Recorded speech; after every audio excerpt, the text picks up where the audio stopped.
Greetings, dear viewers! I'm Quill Quickheart, and welcome back to Final Fantasy VI.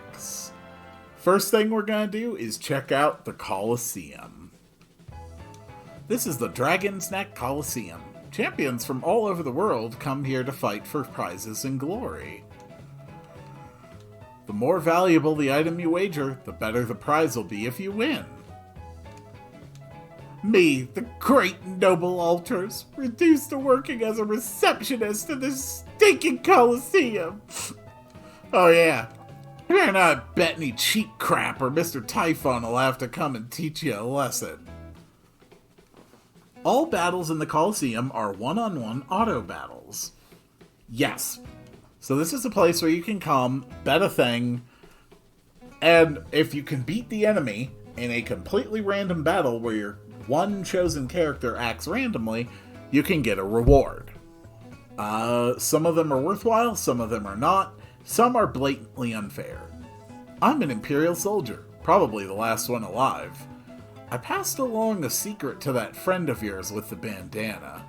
Talked to the Emperor twice. Passed along a secret to that friend of yours with the bandana. So he met Locke and told him talk to the Emperor twice. It's a hint to finding the place where Emperor Gestal hid some legendary treasure. No idea what it means.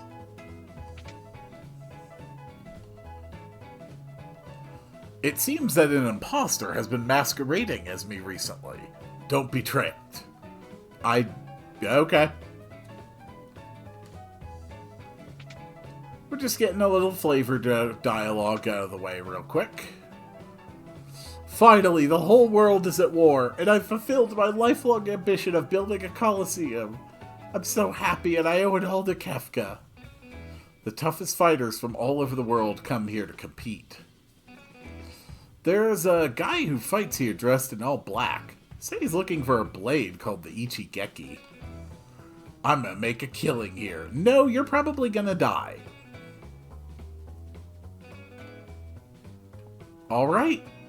Well, if someone here dressed in all black wants the Ichigeki, then we may as well wager the Ichigeki. And honestly, just for the defensive value, I think I'll end up putting Edgar into the ring. Nah, Sabin. Alright, Sabin versus Shadow. I wager the Ichigeki. And now we just wait and see if Sabin, does anything useful. Okay. He has slowed the enemy. That is definitely something. Okay, he has stopped him. Alright, Sabin is revealing himself as a master of chrono magic. Holy hell, that was a big auto attack. Ooh, and a Thundara! Oh, nice work, Sabin! And this Shadow can take a beating. Wow, he can really take a beating. Ooh, and finishing him off with Kamehameha! Oh, okay, this Sabin's all about style. And we win an Ichigeki. What are you doing here? The only thing I know how to do. I'm fighting.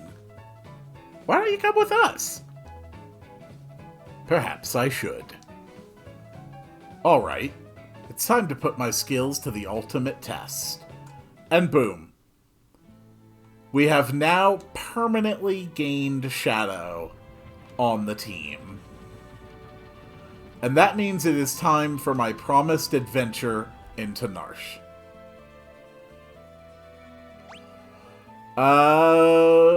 Everyone should be just about ready. Huh? Haven't we met someplace before? Whatever. Nothing left of this town anyway, except for that one lousy Moogle. Doors are all locked and you'd have to be some kind of treasure hunter to get through them. So yes, I won't actually be able to enter any of the buildings. But that's okay.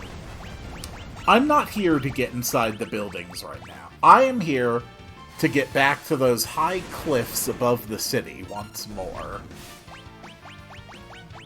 Because that is where the Esper that started this entire game is still waiting for us.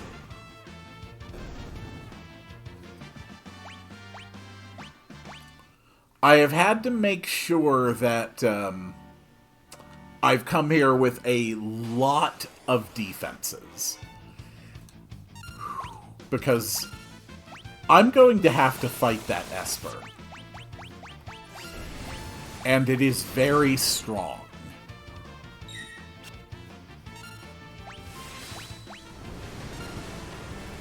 You get him, Sabin.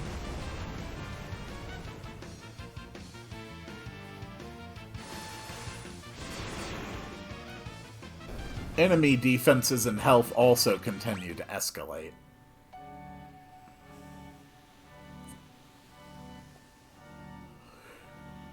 This is the music that the world map used to sound like till we've had that airship. Alright, we found a test rider, so I can only assume that this guy is someone who, you know, was in the market for a new mount and is currently taking this one on a test drive. You know, I really shouldn't feel too bad about that. You know, I probably shouldn't murder him for that. Doesn't really sound like a crime, but I mean, he was vaguely in my way, and that's enough of a reason to kill a man, I think. Terra, do your thing.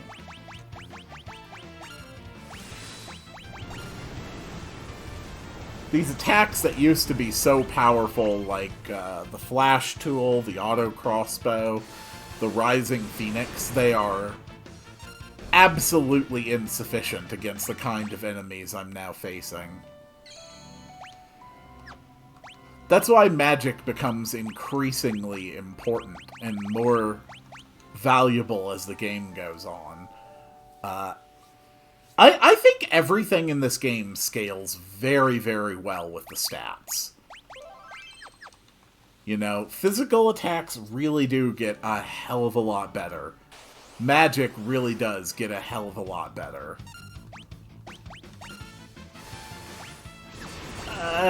Screw it. Just go with the Fyras. How much does an auto crossbow even hit for these days? Thank you, Terra. Yeah, that's not much. Another +2 magic for Terra. She is quickly becoming an absolute monster. Let's get him, Terra. And we'll follow up with a flash.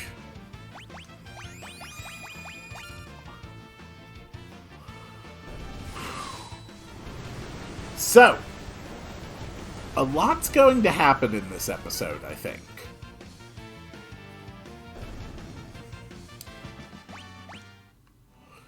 I have a growth egg on Terra so that she can gain levels twice as fast and really keep on boosting that magic stat. Okay, you know what? You're annoying, so I'm just gonna murder you. Goodbye.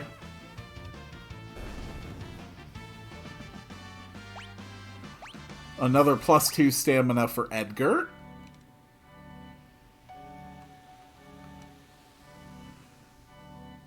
Now, you may remember that I had said that I had gotten 7 dances for Mog out of the 8 that he can have.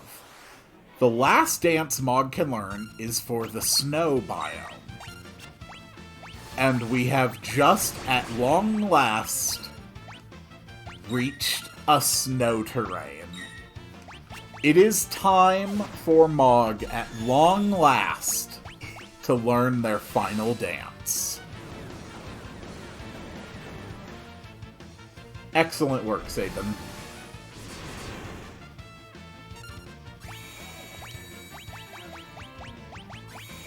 Oh my god, I freaking hate those damn things.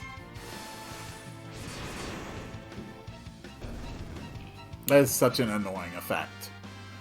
Mog learned the Snowman Rondo.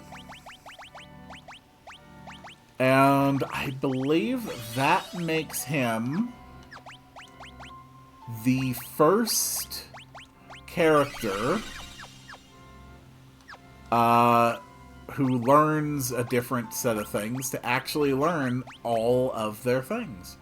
Calls upon the power of winter to attack enemies and heal allies. Also up in here is an ice dragon.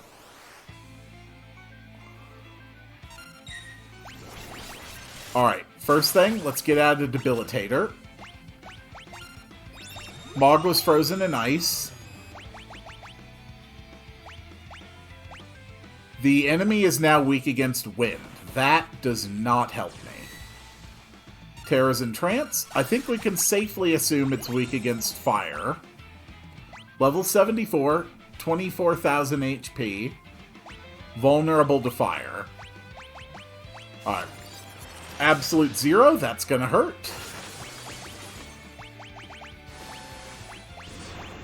This is not as weak as the other dragons we've gone up against so far.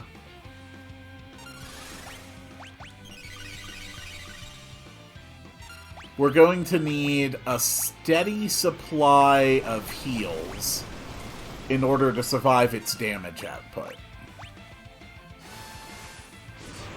But luckily Terra is hitting for nearly maximum damage. So, it should be dead in, like, one more fire from her, I believe.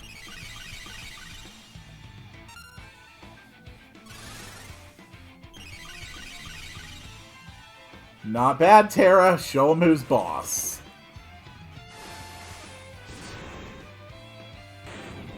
And that is the third dragon down.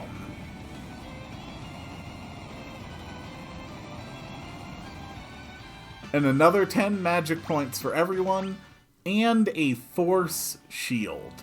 5 dragons remaining.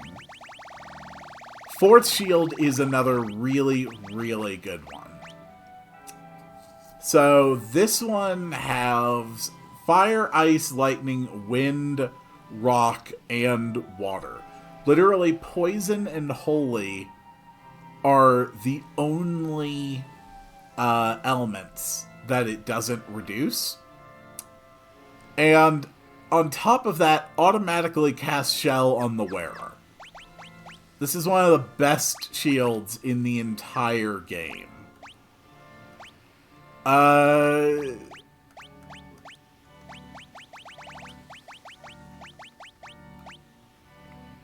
It really does not offer much in the way of regular defense. That is pretty much the trade-off of that shield. We can also get a full heal and a save point, and we are ready to proceed to the boss of the area. The very thing that served as the inciting incident.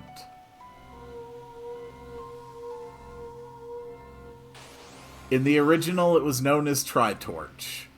Here we know it by the name Valagarmonda.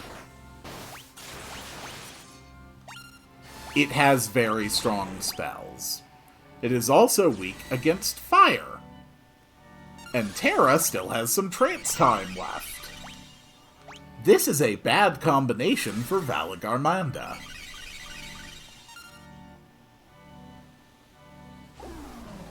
Grasp directly damages MP, but not HP. We're hitting damage cap with Terra. Come on, Terra. There we go.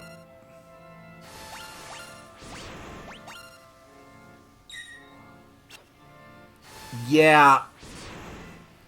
We're definitely escalating our powers, aren't we? And that is Valagarmonda defeated. This is one of the most important espers in the entire game. So, you humans broke my seal of ice. Humans who possess magicite. Just who are you? I suppose that's of little consequence. But what if this devastation that fills the air. Could the War of the Magi have lasted 1,000 years? That foolish, unending war. You would seek to put an end to it. Then I shall put my trust in you. And we earn the Magicite Valagarmanda. And then the cliff breaks. Valagarmanda teaches the tier 3 elemental spells. Firaga, Blizzaga, Thundaga, and also gives magic +2 on level up. Guess who's about to benefit from magic +2 on level up? And now that the cliff is broken, we can hop into the cliff. And this takes us to yet another dungeon area. The Yeti's Cave. There's lots of little trap doors lying around. And also a monster in a box. Specifically, one of the most horrifying things that someone familiar with Final Fantasy can come across: Tonberries. Several Tonberries. Let's show off Valagarmanda. We got Golem up so we can block the physical attacks. Tonberries approach you slowly and then hit for massive damage. With Golem up, we can at least block some of their physical damage output.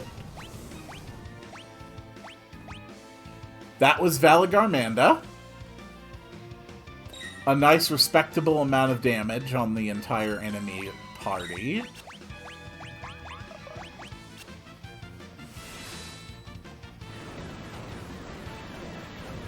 These things are going to get near me, and they are going to hurt. But at least... Oh, God, I forgot they could do that. Alright, luckily that wasn't very strong. They're getting closer!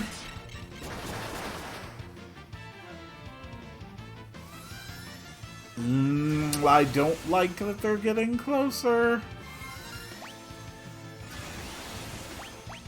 Alright, we're gonna need to do single targets Terra, I think. So they counter magic with Holy. And every time they step, they do one of those stabs. Please tell me that kills that one. Okay, one's down.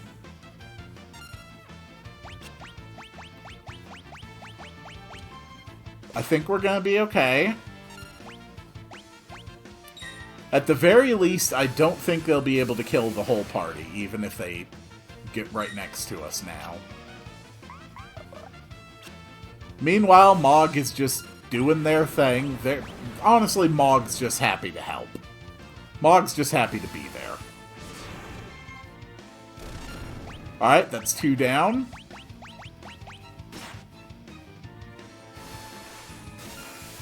His attacks are getting considerably stronger. Okay, Will-O-The-Wisp. Mog is actually doing something. Alright, we have beaten them. And we earned a Minerva Bustier. I would say this is one of the top 3 pieces of armor in the entire game. It makes you immune to fire, ice, lightning, and wind. And it halves damage from the remaining elements of poison, holy, earth, and water. On top of that, its stats are crazy and gives a 25% bonus to maximum MP.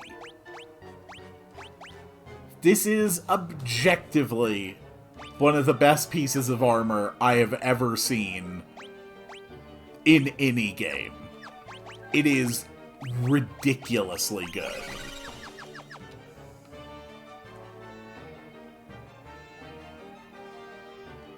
Don't want to step on those darker spots.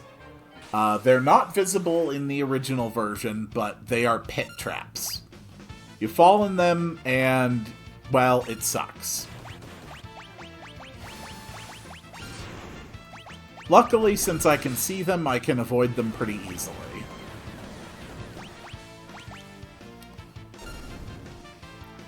And after the other things I've fought in here, the rest of this is not too terrible.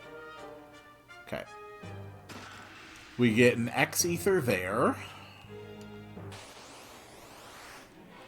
Anemones. Terra, would you mind... Okay. Apparently Sabin has decided he wants to be part of the Green Party.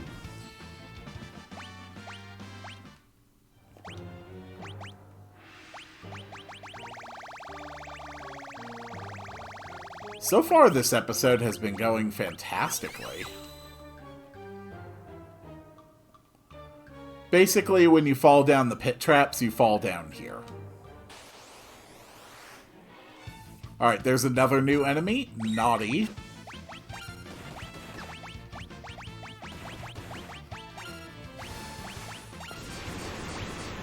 Even Terra's having to push hard in order to keep putting out enough damage to keep up with the defenses of these things.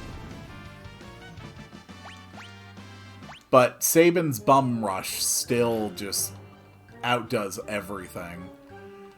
Were there any more treasures on that top level I didn't get? I feel like there's still at least another treasure up on that upper level. I think. Get him, Sabin. Thank you, Sabin. +2 magic for Terra, +2 strength for Sabin, +1 speed for Mog.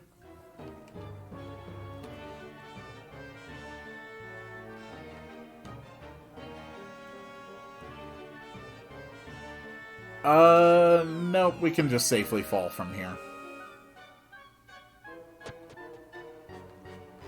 I don't think there's anything accessible from there.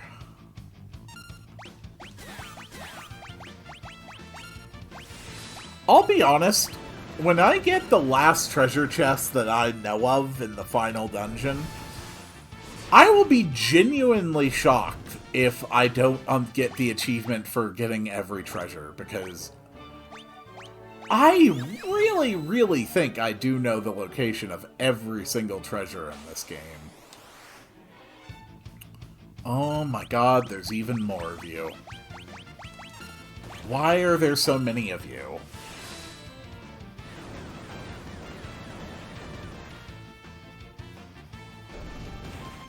Ow! Stop hitting me. It's very rude.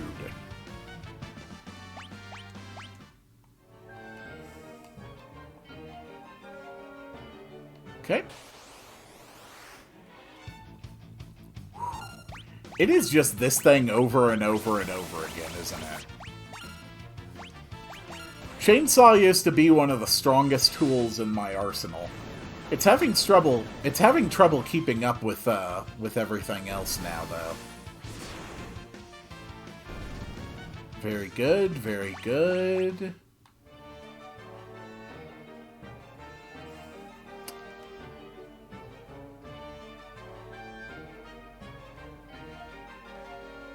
Okay. We do that switch, and it drops us into this room. Here is the Yeti's Cave. And it's time for another boss. What's with this carving? Looks like bone. Is that thing stuck in the eye socket Magicite? Yep, we're definitely taking it. And we got the Midgarsarmor. Unfortunately, the Yeti doesn't seem to feel like sharing. It is also weak to fire. Which means that it is once again a very bad day to be the Yeti. Put Mog and Edgar on healing duty, Sabin on phantom rushes,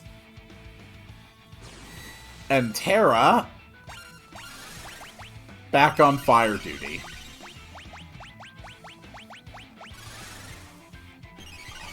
We still have not managed to fully exhaust her trance from the first time that... Well, from when we unlocked her in this world. There we go. Okay, there's the damage.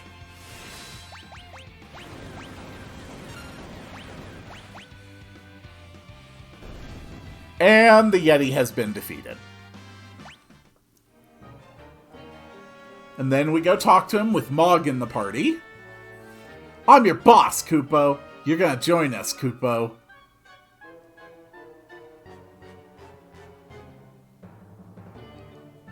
A Yeti with a love for bone carvings. Stronger than a Gigas, but a bit unruly. Umaro has joined the party. Oh, me Umaru. Yes, boss, me join you. Umaru, new slouching, Kupo.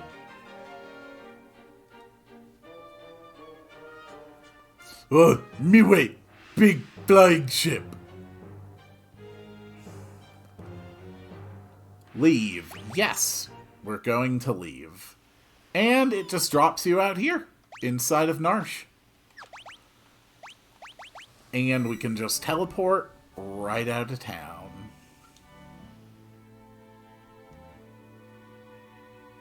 Well, well, well. We got quite the bit of power, don't we?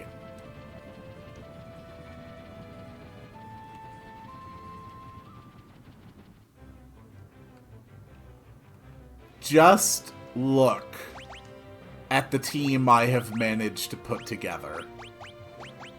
It's beautiful, isn't it? And the weakest one is just poor Gao, who's still just level 22. So, I think that having done this...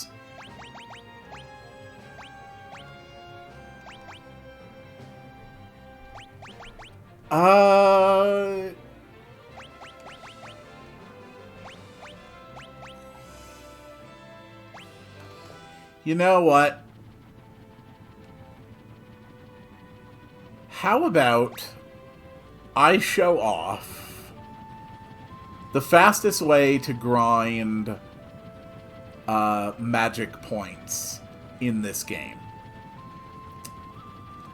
This desert right here is very important. It is probably the most useful patch of land in the entire game. The first thing I want to do is put a Gaia gear. Well, he can't have a Gaia gear, but whatever, he'll be fine. We want to put basically Gaia gears on everyone. Well, he can't get one either, but he'll be fine.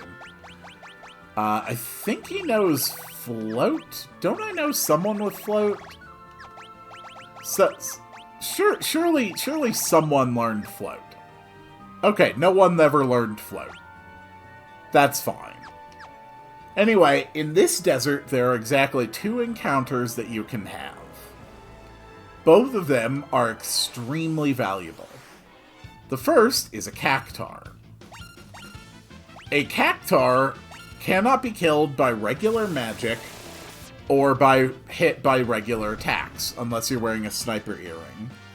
But any basic thing that you do to it other than that, Bushidos, blitzes, tools, slots, anything that just deals damage, there's a lot of rages that do it, will kill it. Each kill is good for 10,000 gil and 10 magic points. So let's actually focus on getting these characters some new magic. And I can also show off the Midgar Stormer, my newest Esper. Sure, Fenrir. So the other type of encounter you can get here is a big sandworm, which isn't terribly dangerous. It is annoying, though.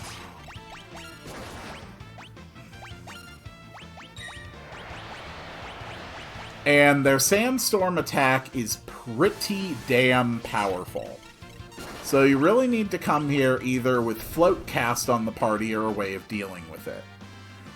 These things give a ridiculous amount of experience. Like, you saw that.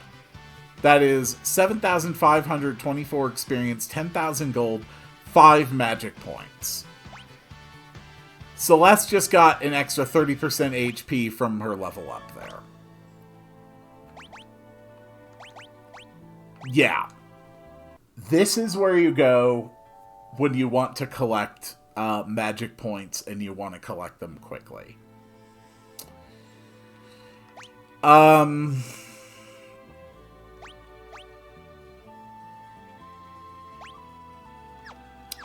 I think for the time being, I'm just going to fight the Cactars, use smoke bombs and teleport stones to get away from the slagworms.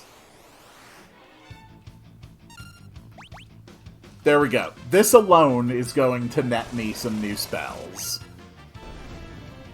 And it's dead. Edgar just learned teleport. Boom.